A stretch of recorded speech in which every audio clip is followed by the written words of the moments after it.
I bid you welcome to your own funeral. Hello and welcome! It's Papa Midnight bringing you that dopest voodoo shit on the YouTube. I can't keep up that accent for the rest of the video and it's probably wrong anyway. So yeah, we are playing some Defenders of Caliban today. It's time for a deck guide again. It's been a while, it's over 3 weeks. As I said, I'm gonna make some of those community requests happen. But yeah, YouTube's busy, as you might notice, so I only finished 2, but we're gonna jump back into those soon. Before I start the video, we got a new expansion in the pipelines, and make sure to subscribe to this channel. Please subscribe so you don't miss my reveal video. It's gonna be on Tuesday, and probably you'll see it in the Discord announcement. If you didn't join the official Discord yet, there's a link in my description with an invitation. Catching my breath. Okay, anyway, so we are playing Luther, some Defenders of Caliban. I didn't cover those before, simply because I'm not a big fan of this faction. They are very rock, paper, scissory, so to say. They all have almost the same playstyle. They are a go wide token faction, so to say, and their whole gimmick is Duplicitus. Duplicitus means something which, has Duplicitus, can't be targeted by the enemy warlord with abilities and attacks until it issues an attack. Yeah, earlier, before it got reworked, it was also when the unit used an ability. So yeah, it's basically like Precognition and Board against Warlord. So yeah, we're playing some Luther. He was pretty boring, but he got reworked, I think 1 or 2 months ago. And now he's pretty fun. I got a decent win rate with him, and I thought I'm gonna make a guide on him. Calling this a guide kind of feels awkward because I must admit the deck kind of plays itself. It's pretty easy.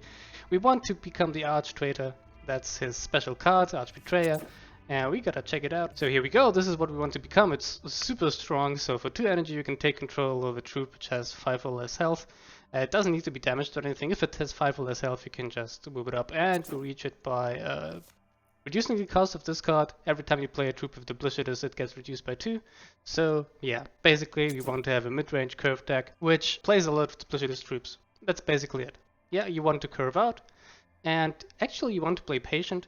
I see a lot of people face bashing with Luther. I think the only matchup where you actually want to do this is against Malcador, because, well, his Reckoning, the Regent of Terror, is actually stronger. Besides that, you can just play patient, wait till you become Arch Betrayer, and from there on you win most of the matchups, in my opinion. As mentioned, this deck kind of plays itself. You want to curve out, and let's see what I came up with. So our Warlord is Luther. What's going on for him is 40 HP, of course, medium initiative, pretty basic.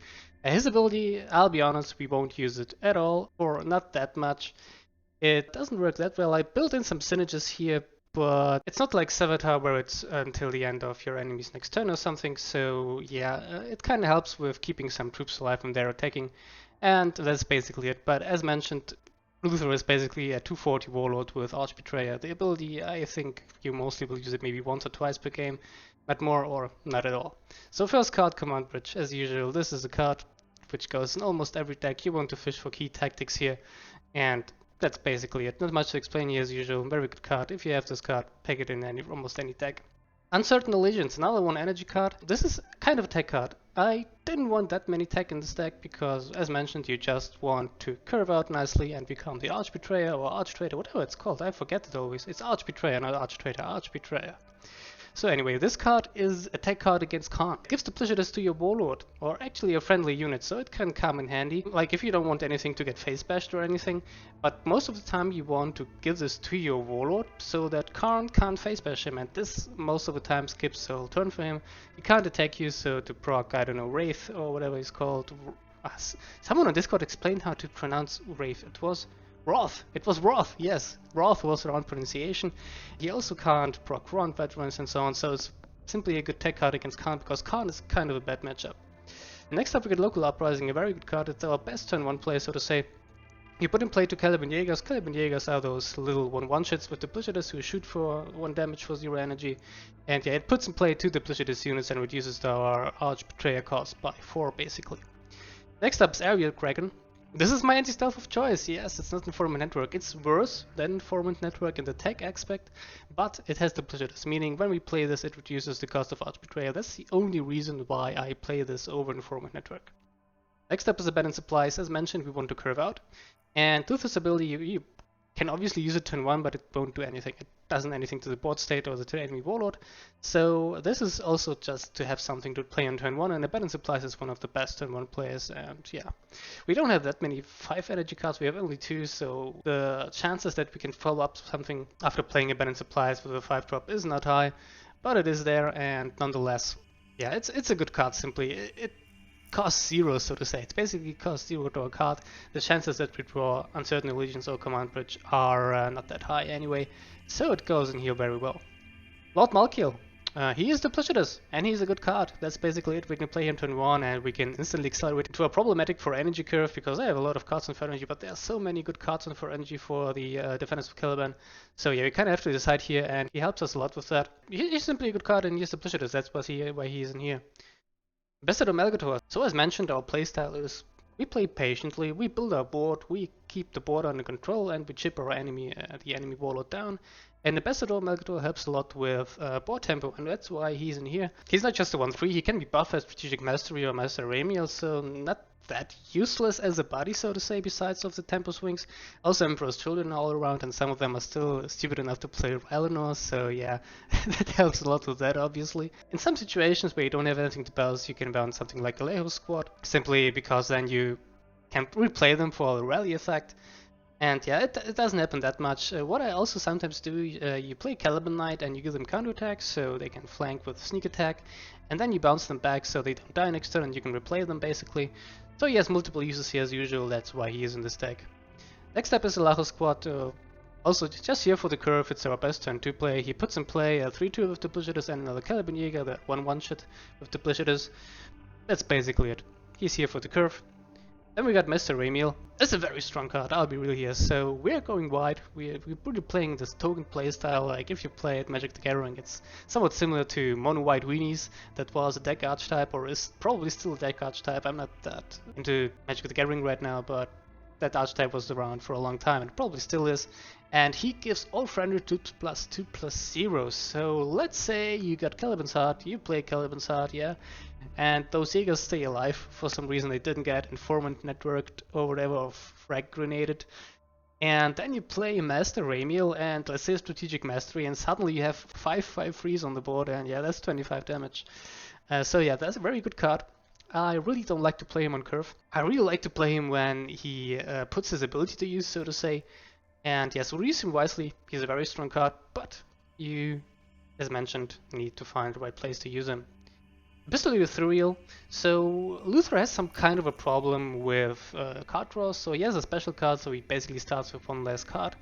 And Ethereal, yeah, he's not that great, I'll be real here. He's kind of here for the curve because I looked at my curve and I saw, yeah, in the 3 spot, there's something missing. So I put in a Pistol Ethereal and he's been kind of good. He has basically Void Engagement as an ability. We don't have that many tactics, so the 2 damage doesn't matter, but he draws as a card. And that's basically it. And he's a Duplicitous unit. So yeah, if you have him on 3, pretty good. And yeah, not a key card, but I really like him as mentioned for the curve and the extra card draw he provides. Caliban Knight. And this is the best 4-drop for the Defenders of Caliban in my opinion. You summon a Duplicitous Knight, which has flanks, so you can attack with him. Some versatility here. He's not a good flanker though, but he can use his ability as soon as he gets into play, and you put in play Caliban Jäger, and you can repeat that for several turns. Keep spawning Jaegers. If this guy sticks, he can become a menace, and for Luther this is really good, because he keeps reducing the cost of our Arch Betrayer special card. And yeah, no reason not to play him basically. Strategic Mastery, also a very good card since going wide is our prime objective here besides the Arch Betrayer thing. It's kind of a win condition, so to say. Don't hesitate to use it, don't be too greedy. As soon as we have like 2 or more troops on the board, use this card. Trust me, you don't have to be all, I build more, I'll build more. No, you don't do that, you'll get death-sided, you'll get board cleared. Fuck it. Don't be greedy, buff your shit as soon as you can. This card really wins you games. If you can pull it off after playing Caliban's Heart, you get a lot of little 3/3 shits, and then as mentioned with Master Ramiel and so on. A really good card, no reason not to run 2, since as mentioned our primary playstyle is the go wide stuff. Then Tarshan Squad. I hope I pronounced that right. This is a very good flanker, and he also helps us when we are in Arch Betrayer form, because for example if your enemy has something which has 9 health, you can play Tarshan Squad, flank inside them, they are at 5 health, you take control of that shit. If it's for example an Asian Marcellus or something, and besides that they are simply a very good removal tool, you know, they are 4/3 for 4, it's fair I guess. They die to most of the stuff they are attacking, but they replace themselves, so on Backlash they draw a card, very good. Obsidian 02, yeah, as mentioned, they are again in the problematic for energy spot, but I really wanted some defensive options here. This is our only frontline in this deck. I really don't like them that much, but as mentioned, you need some front lines, at least one. It kind of messes with Khan more or less, but he adds a Malcador bait, and when you have this in hand, just a little gameplay tip so to say, when you have this in hand and something else which costs 400, for example Calibanite, play these first, or this first, so you can use the ability next turn alongside with something on 4 energy, so play this, then next turn use its ability and another 4 drop. It's a pretty good play, in my opinion. Only 1 copy because the activated ability, yeah, it spawns to push his troops again, and we kind of want that. Vorax, 1 copy, a card you don't see that often right now, but it saves our ass in mirror matches and against Camba Diaz, trust me, that's a very good card against those. And it also is kind of the only synergy we have with Luther's basic ability with the -3/-0 for 1 turn, meaning that this is almost like in, what's his name, Shendrik Met or something, but it gets sneak attack. So if something has 3 or less attack, with this can attack for free basically, and keep in mind we have Maestro Emil, we have Strategic Mastery, if this sticks around and gets buffed, a buffed unit with Bloodthirst is usually good, so I really like it here. Alright, next card, this is a draw card, Raising the Banner. People really seem to not like it, I do though. This is more or less the only card draw besides the conditional Episcopal Ethereal card draw. You draw 3 cards for 5, which is fair, and then for every troop you play, you put in play 1 Caliban, so more duplicitous units for Arch Betrayer stuff. As I mentioned, Luther has some problems with card draw. He starts with 1 less card, so I wanted to include at least 1 card draw card. That sounds weird, but yeah, that's it, and I'm really not a fan of Lecticio, so I put in Raising the Banner. We have a good troops to tactics ratio, and most of the time you will spawn at least 2 or 1 Jaeger. Rarely none or 3, but most of the time 1 or 2 more likely. Next up is Draconian, 5 energy 6/6, so overstated. It has maintenance 1, but it's not that bad in my opinion. We have a lot of shit on the board. Yeah, we have those little Jaegers and all that stuff. We have area Krakens, so a lot of small troops so to say, and Draconian profits from that. They are also duplicitous, so the enemy warlord usually can't clear out the little Jaegers before he deals with Draconian. This isn't as game-winning as in some other decks, but certainly works here, and I really like it in the 5 spot because we have nothing besides Raising the Banner to play in the 5 spot, and as mentioned we want to curve out. Next up is Aetius. A very good duplicitous troop, that's why he's in here, solid body for 6 energy, 5/6, and he's basically a bootleg, what they are called? Curses Chosen, or Curses Chosen bootleg Aetius? I'm not sure, so the effect only works during your turn, Curses Chosen works permanently but only on troops, just additionally duplicitous, just a very good troop. You don't need to think when you use him, just slam him down and have a good time. You can face bash for free when he's around, really good card. Praetor Castiel. So this is an interesting one here. I would like to play 2, but he's kind of conditional. Why he's cool? Because, yeah, when a friendly troop dies, you put in play Caliban Jaeger, and as mentioned, as soon as we put in play Caliban Jaeger, the cost of Arch Betrayer gets reduced by 2. So the trick here is, when you have Caliban Jaegers on board, usually you just use their ability to shoot stuff, yeah? When you have Praetor Castiel, attack with those Jaegers so they die, and they respawn again as a Caliban Jaeger. This way, yeah, we suicide them, we usually don't want that, but with Praetor Castiel on board we do that intentionally, so we don't lose anything, we only gain cost reduction on our Arch Betrayer, yeah? So use him wisely, he's kind of conditional. I would like to run 2, but from experience he doesn't always work as intended, and he kind of clogs the hand, still a very good card. Brand of Fire, also simply here because it's a good card, it's an additional flanker. It's basically the Vosk Predator from the Night Lords on steroids. He deals 3 damage in rally, very good. So the usual tank stats, I don't know, every tank has these stats, 7-5, like the Onyx Saber from the Dark Angels, the Vosk Predator, this one, then the Predator from the Iron Warriors has the same stats. And something dies from the 3 damage, he gains flank, so he can attack again. It's a very good card, also kind of conditional, it's only 1 copy and high cost. This also plays a role, but nonetheless, pretty cool card. Irresistible Charisma. This is not as strong here as an Estelan who can sacrifice the troop he stole, but nonetheless, this is kind of a win condition. Sometimes you can steal something big and slam into the enemy warlord with it, or you can trade something off. As mentioned, it's not as strong as an Estelan, but still a very good card, and I see no reason to skip it here. Another cool trick you can use, you can run Sabotage in this deck, and you can steal a troop from your opponent, attack with it, and jam it, and then it doesn't get back to your opponent because it's jammed. That works, by the way, but I don't run jam, just if you want to try something out. Behind Enemy Lines. Now this card is pretty cool. It's very conditional, it's only 1 copy, but this can be used as a finisher, for example. So, I don't know, even if you have an empty board, and let's say you draw a Local Uprising, you spawn 2 Caliban Jaegers on 10 energy, and then play Behind Enemy Lines. 6 damage to the whole board of your opponent for 10 energy. Pretty good. As mentioned, kind of a finisher card, and in tough situations you can simply sacrifice your little shits you have on the board to clear the enemy board. Really good card, bit of high cost and conditional, but still it won me a lot of games. Caliban's Heart. This is the bread and butter here for popping Arch Betrayer, because this puts in play 5 Caliban Jaegers with flank. Flank means they not only can attack the turn they come into play, they can act the turn they come into play, so they can use their abilities. So shoot something for 5 energy, this is 8 energy, deal 5 damage across the enemy's board, which you control, which is very good. And you put in play 5 1/1s with Duplicitous, meaning you reduce the cost of Arch Betrayer by 10, so you have to play 2 of those if you want to have even a chance of reaching Arch Betrayer early. This helps a lot of that. So yeah, that's the deck. As mentioned, there's not much to explain. You simply want to curve out and pop Arch Betrayer eventually, or overwhelm your opponent with your troops. And yeah, as usual, some cards you might want to add if you're missing something, or if you don't agree with me on some of my card choices. First card here is Aspirants of the Order. Problem here is they are in the problematic for energy spot. You put in play 2 of these 2/3s. They have Duplicitous to reduce the cost of Arch Betrayer by 4. But yeah, as mentioned, you have better options in my opinion in the for energy spot. That's why I decided against this card. Still a good addition. Pride of Caliban. That's a legendary I didn't include. So you can, for example, use his ability, play an infantry, and then start attacking with Luther again, for example. Yeah, that works. This is kind of a more aggressive approach. I played it like that. It was kind of inconsistent though, and it slowed him down. On the 4 energy turn, you really want to play something like a Caliban Knight or an Obsidian Tank, so I skipped it here. Next up is Secret Assembly, another 4 energy card, so again in this problematic spot. It helps us with Luther's hand size problem, and it also puts some Duplicitous troops into our hand, which we can play for his Arch Betrayer thingy. Yeah, it's random, and in my opinion it also costs too much for what it does. 4 energy for 2 random cards and reducing cost by 2. Yeah, not a big fan of it. Sure, you can get an Adius for 5 energy and then follow up on the next turn with that, but that's obviously not guaranteed.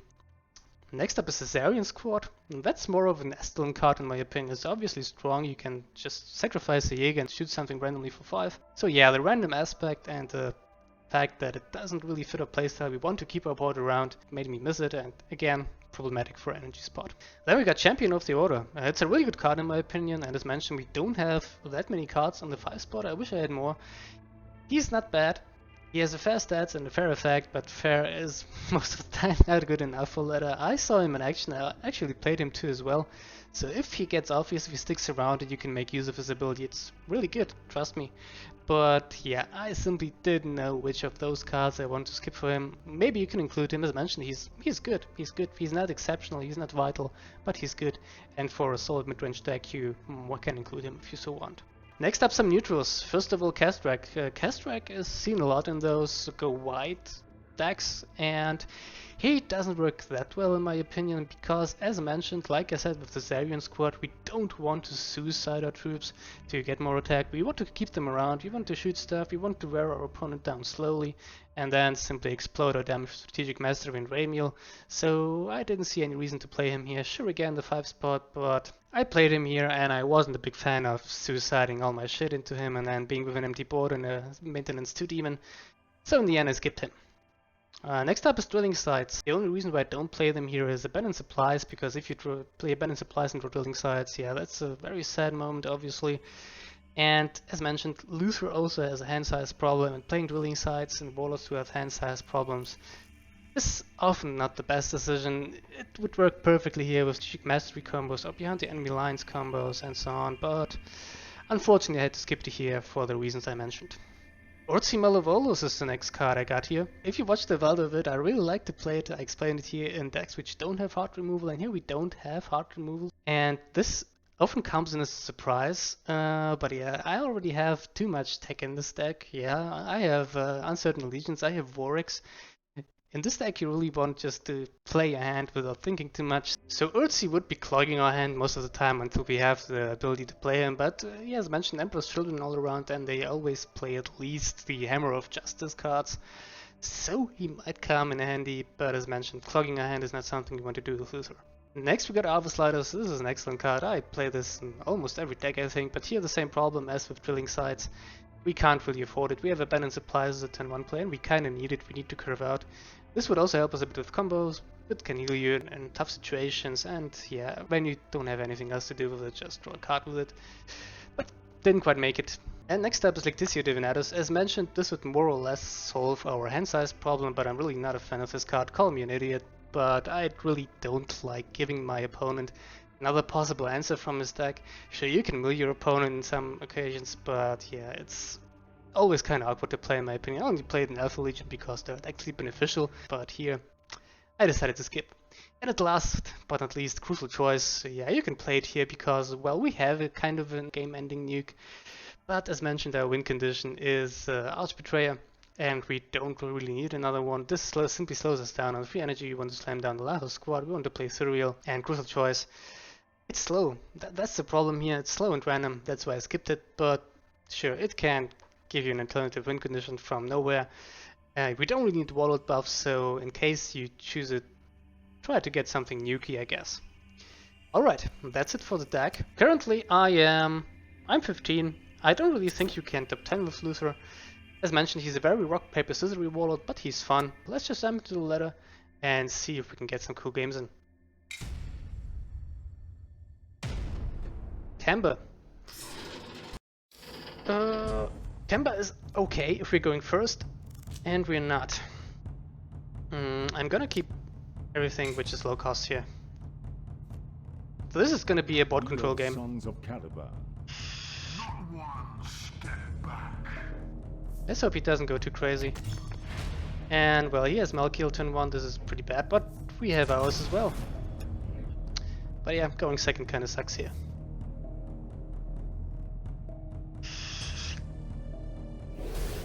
That means next turn I can already Tarshan squad, but of course he has the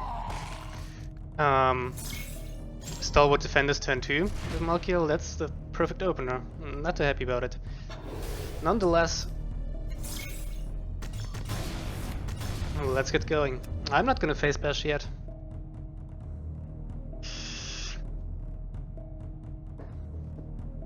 For now I can just get away with playing patiently. And we're curving out pretty nicely here with Dragnian, or next turn if he plays something annoying I can Tarshan squad it.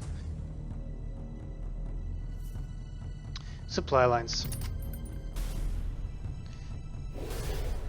I'm probably gonna get rid of the Malcador here, I think. Right? Yeah. We want to keep the board as clean as possible. I really don't want Malcador around, so I'm not gonna utilize mine. I'm gonna face bash here and yeah, shoot twice. And I'm actually gonna use my Malcador here instead of this one. I want to keep this one around for bigger damages. I don't mind if he kills that, to be honest. He has a 3-2 flanker in his hand anyway. And from the supplies he probably drew the Reckless Whirlwind. He didn't. Interesting, okay.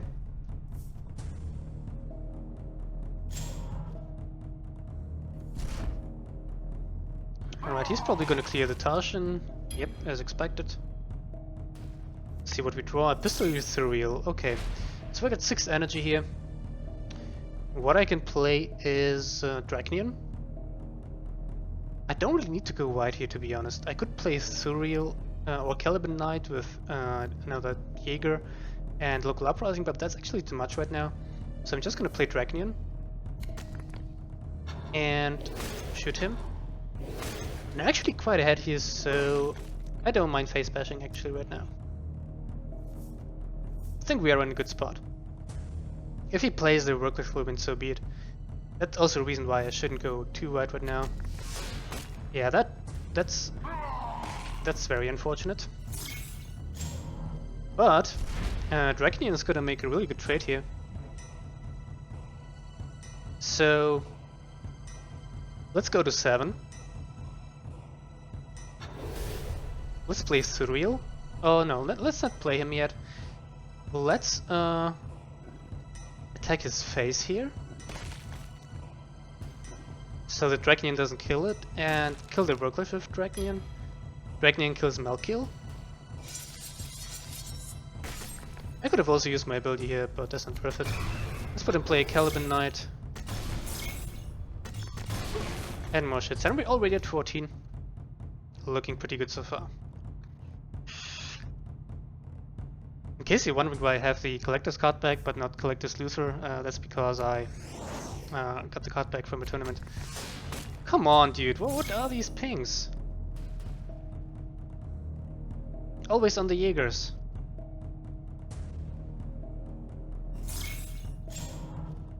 Alright, nonetheless we can trade it quite efficiently here, and oh look at that, Raymeal.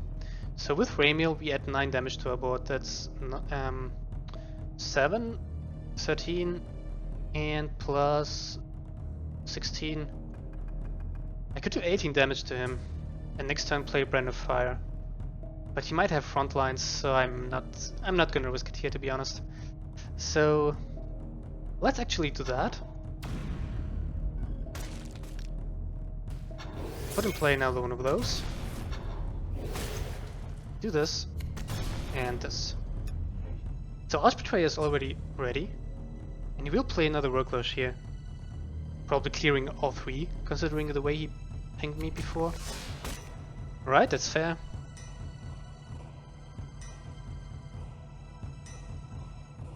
I could have really set up lethal, but I'm afraid of Fenling Sworders or something. Kinda afraid of that.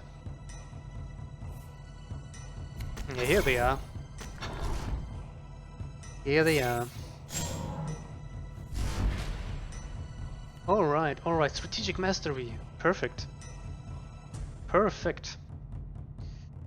So what are we gonna do here? I'm gonna give Kano Tech to this. And then I'm gonna Blue Meal. And Strategic Mastery. So yeah, this looks pretty good, right?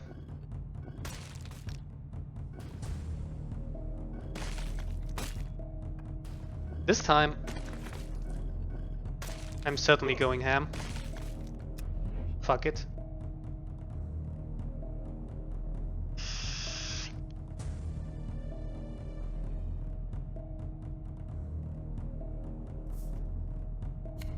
Another front line, but we could burn the fire here. He obviously kills the Raymeal. That's fair.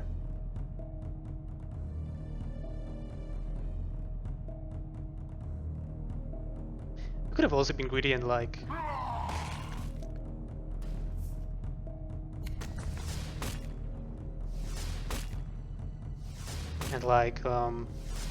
spawn another Jaeger. But yeah. GG. I'm gonna show him that I have Brand of Fire anyway. Didn't really matter. And attack it for the win. GG.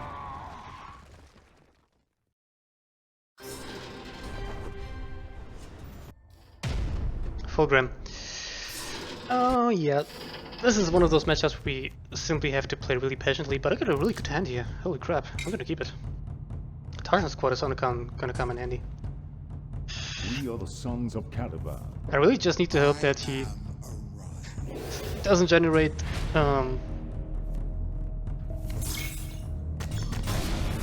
what's it called? Corrupted Battleship? Yeah, that one.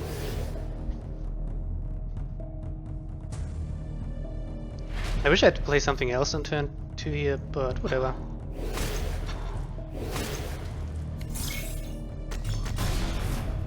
Also not gonna go face.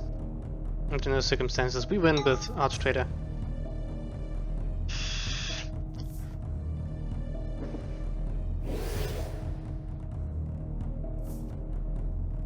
Draw news.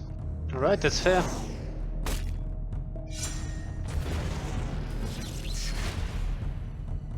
Alright. Let's keep shooting him. Let's keep grinding him down.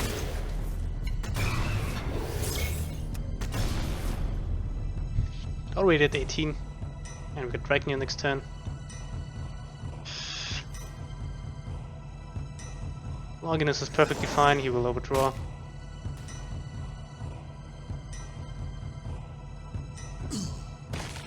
He face bashes. Okay. okay. Yeah, there's still an overdraw, buddy. Alright, Draconian.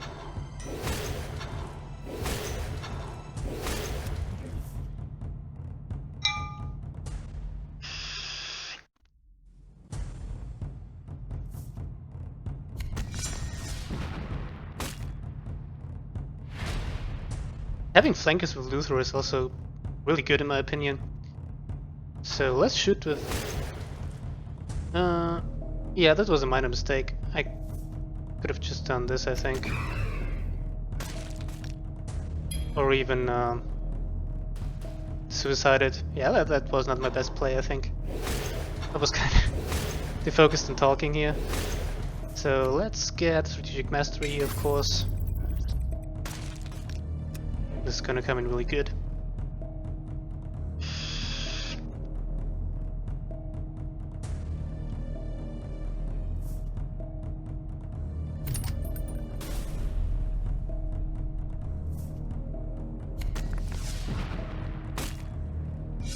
That's okay. That's totally okay. Oh, Praetor Castile. Yes, please. So as mentioned, when you have Castile, we want to do this instead of using the Jaeger abilities, so that we keep spawning new Jaegers and reduce our Reckoning cost. Or Arch Betrayer cost. It's not even Reckoning, whatever.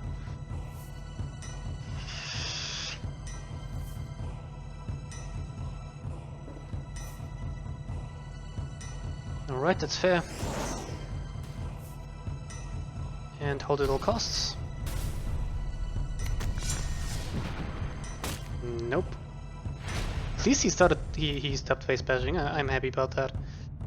I'm one energy off behind enemy lines here. But whatever. So let's do this. And how much is this? 12? Yeah, that's lethal anyway.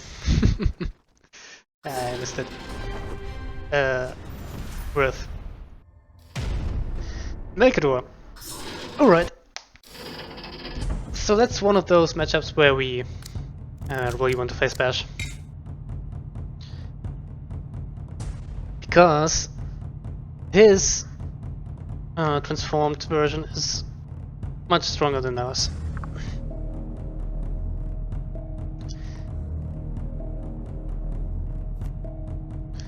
Alright, we got a good curve.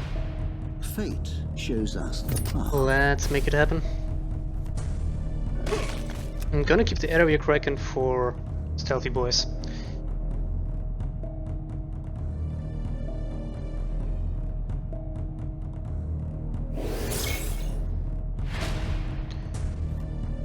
I'm still gonna play through. I know he guessed it, but whatever. I need him now.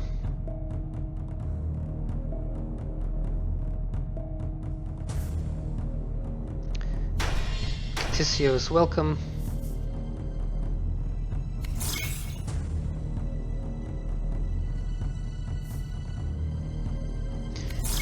Oh yeah, Malcador. Growing stuff. Carbonite, perfect top deck here.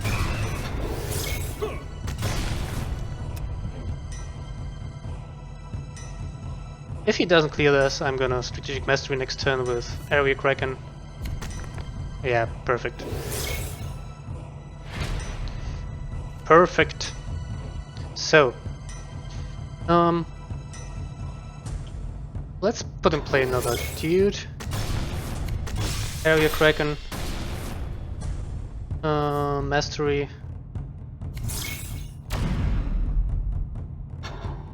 Attack. And that's about it.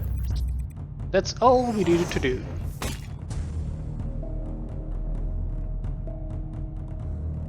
If he already has a Seal of Sisterhood, I'm gonna fucking shit myself.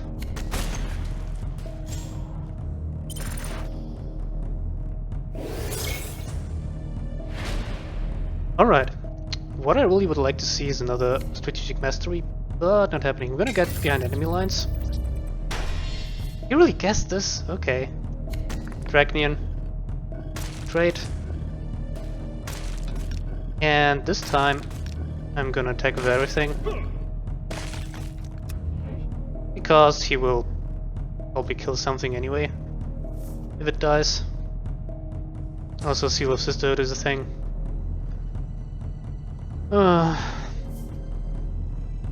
Here we go, top deck command bridge into...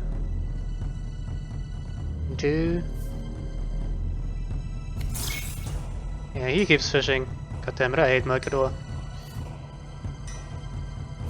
Fucking casino warlord. Doesn't have it. You will not speak of this matter. Wow, great Malcador. Oh boy. Great warlord. Callidus assassin. Let's get it. I'm interested. I don't know what he's gonna play. I'm gonna mulligan that because I want a 3 and a 4 drop, basically. Malcador's probably gonna come in handy. I am faceless. So I only want to attack this if he gets something which I don't like, I suppose. I mulligan the flanker because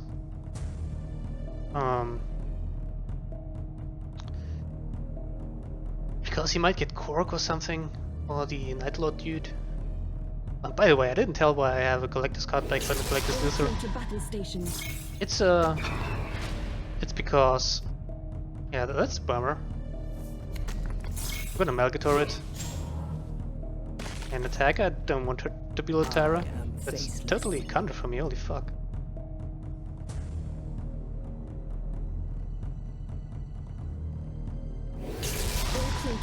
Come on! But he belts, okay. He belts, that's good. That means we can now play local uprising and face bash her. Again. I am faceless. So it's not Lotara anymore. Please don't get Lotara a third time. Leave me alone.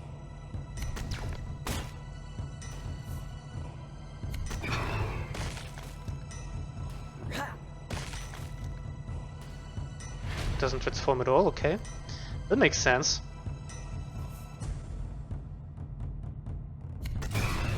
Let's give it counterattack. And do this.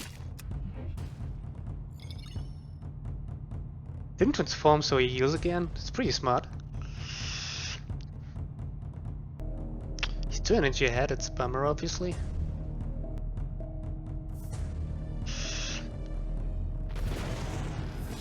Okay. Oh, come on.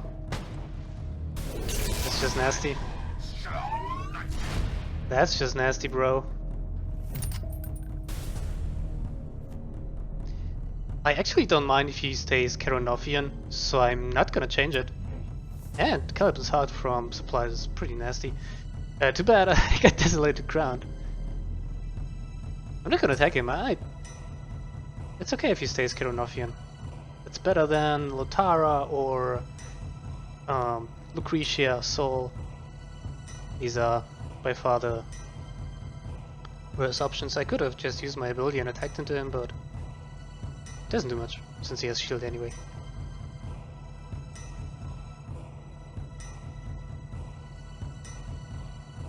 So what's his deck about? It's apparently he banks off on the very high initiative and energy manipulation. Don't do me like that, come on. Oh, fuck off. I can't deal with it. That fucking sucks. Warwicks. Nice. Can't use it alongside with my ability, unfortunately. It would have been great. Next time I can use a Heart or Etius. Let's see what will be better. What's up, dude? What are you planning to do, you nasty bastard?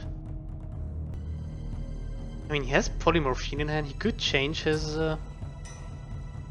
Warlord to energy, as far as I know. Come on, man, your timer runs out.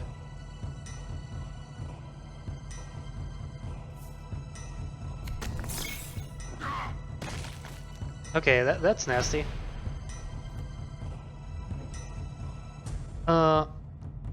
Etius kinda sucks. He just dies to this, but I might play it as a bait, you know. And I'm gonna attack him this time, it's free damage, I don't care if he heals. I am faceless. I got Callidus heart next turn, hopefully. Or Brand of Fire to kill this. So this is kind of a bait here. Perfectly fine.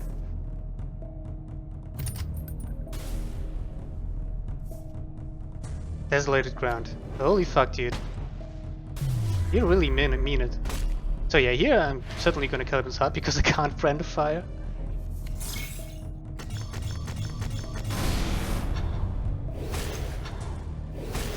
Fucking tits, dude. He's 4 energy ahead because of this shit. Well, it was all in the top of his deck, but nonetheless, pretty nasty. I also don't mind if you stay as Marius Ferocian, to be honest. The damage is random. I just need to dodge death sets.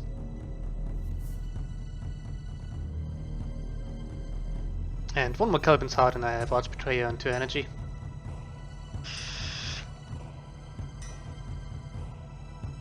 The only thing pissing me off, he takes quite a lot of his turns.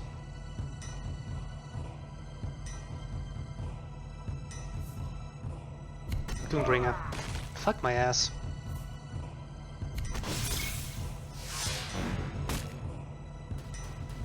Doombringer is nasty as fuck. Okay, so I'm gonna have to do this. Take 7 here. And attack, but Caliban's Heart next turn, and then we can hopefully Arch Betrayer. The turn after. So you get more nasty bullshit. He stuns it, of course. Malkill and Barge.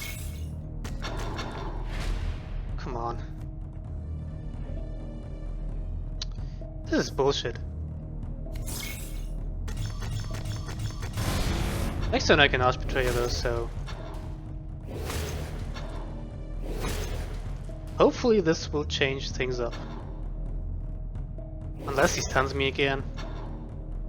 Now let's just shoot Malkill down, holy crap. I don't want to attack this.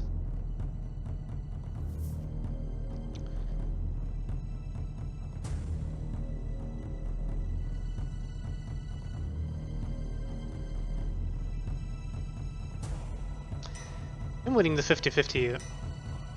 I hope it didn't matter.